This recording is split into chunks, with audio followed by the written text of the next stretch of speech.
audiences today are starved for horror icons that spawn a litany of sequels in this day and age. I like that movie. It was scary. Well, the first one was, but the rest sucked. You know what? For as much praise as Wes Craven absolutely deserves for his contributions into the horror genre, I'm going to have to call him out on that specific jab, and just let me explain. Since the birth of cinema, sequels have been a large part of the economic reality of Hollywood. This is because most movies, especially originals, don't immediately offer the same marketable elements that drive audience awareness and sell tickets in the same way that established franchises do. Additionally, I think it's important to understand that even though every film is an artistic expression that deserves to be subjectively judged on its own merits, the reality of the situation is that Hollywood executives love the idea of established IP because ultimately it offers them a potential out when it comes to surefire hits that don't perform the way they expected. I mean, let's face it, at the end of the day, it's easier to point to a spreadsheet of measurable data from box office performance, social media engagement, and previous sales records to say, based on all of this information, we can't fully understand why Morbius failed. Maybe we didn't release it at the right time. That's a job. And we love it.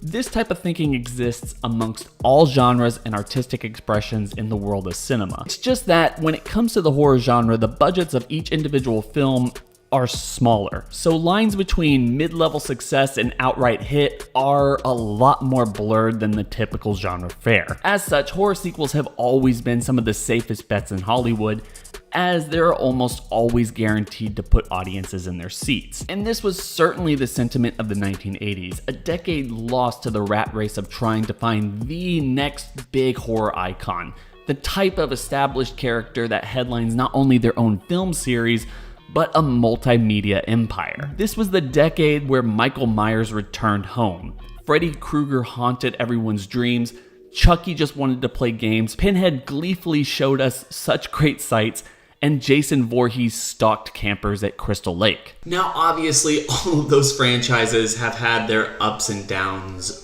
over the last couple of decades. So much so that Ghostface from the Scream franchise has pretty much joined their ranks as an iconic slasher villain, despite his entire origin being somewhat of a parody of what all of these slashers became through the late 80s and early 90s. There's a formula to it. A very simple formula. Everybody's a suspect. I mean, are you like picking up a vibe or something? That sentiment now, even more than ever, is certainly up for debate, but as it stands, horror icons are built off of the back of sequels. Doesn't matter what the point is. So why is all of this important in the year 2022? And what, if anything, does it have to do with the Friday the 13th prequel series that was announced to be coming to Peacock? Well, last year, according to a poll from Morning Consult, 53% of Americans said that they wanted prequels and sequels to their favorite franchises, while 45% of consumers indicated that they are excited to see upcoming prequels and sequels because there was more story to tell. 36% cited nostalgia as a reason, while roughly 1/3 said that they missed watching their favorite characters. From what can be easily gathered from that information, a majority of moviegoers want continuations of their favorite franchises, while a considerable amount of those individuals are supporting these projects for nostalgia purposes. According to a study published in the Journal of Experimental Social Psychology, nostalgia can specifically help people who deal with a fear of mortality by making individuals feel as though their lives are meaningful and valuable. Nostalgia can remind us all that it's possible to overcome hardships and can also give our lives purpose. Additionally, other studies have found that nostalgia can help remind us that there is good in the world, making it easier to look forward to the future and to feel like our best days are in front of us. This, by and large, is why I believe that horror, for better or worse, is the genre of escapism for the general audience. The horror genre is one of those fantastic mediums that can transport the audience to a place where they could never have imagined themselves being, but one not so terribly outside the realm of reality where everything loses its meaning. Sure, you can find the same in comedies. Can I ask you another question? Sure. Did Caesar live here? No. I didn't think so. Or adventures. or even romance. Wasn't over. Still isn't over. Nothing is over! Nothing! You just don't turn it off! But at least to me, there's always been something just so unique and interesting about trying to scare yourself. Dallas? Even though it sounds counterintuitive, there's just something so calming about it.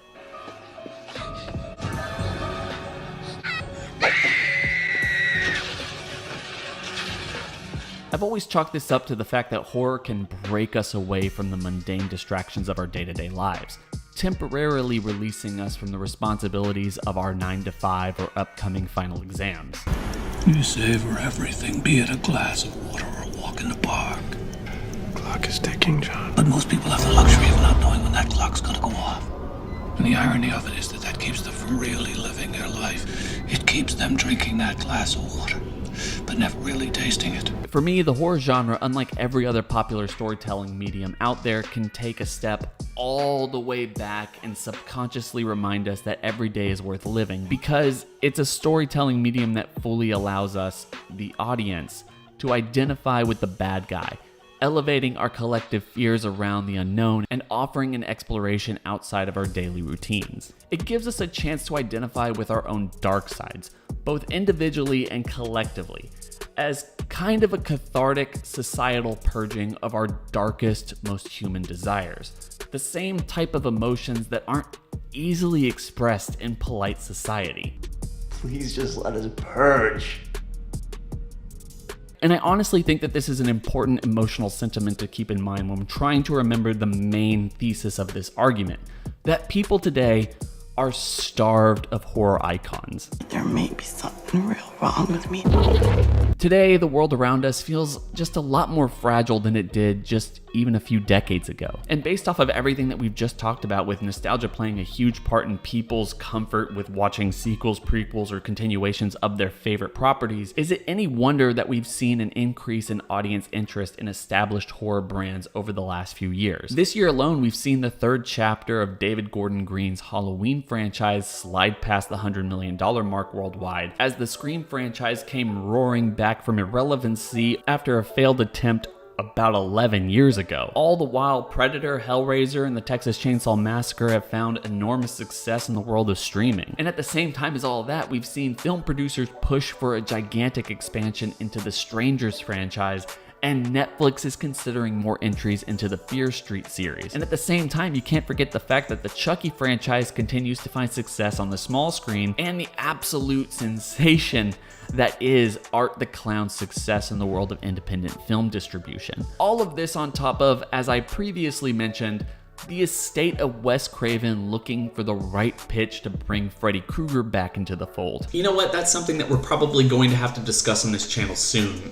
I have my own personal idea of what I would really like to be a swan song for Robert Englund's Freddy Krueger, but, you know, another time. For whoever's in charge, call me.